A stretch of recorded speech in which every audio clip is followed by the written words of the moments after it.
अस्सलाम वालेकुम गाइज़, उम्मीद करता हूँ कि आप सब खैरियत से होंगे।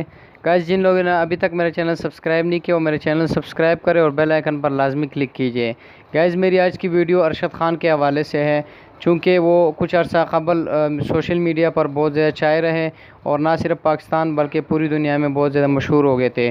चाय के डब्बे पर काम करने वाले इस नौजवान यानी मैं अरशद की बात कर रहा हूँ। इन्होंने दोबारा से चाय के अड्डा पर अपना काम दोबारा से स्टार्ट कर दिया है और दोबारा से चाय के डब्बे पर आ रहे हैं।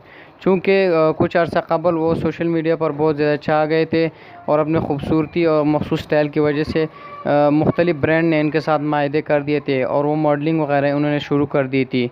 लेकिन वो अब दोबारा से अपने चाय के डब्बे आ रहे हैं और बाकायदगी से अपनी ड्यूटी सर अंजाम दे रहे हैं। इसके अलावा इन्होंने दोबारा सोशल मीडिया की तरफ एंट्री भी दी है, चूँकि बहुत सारे लोग जो टिकटॉक पर वीडियो बना रहे हैं इनके साथ वो वीडियो लोग शेयर कर रहे हैं।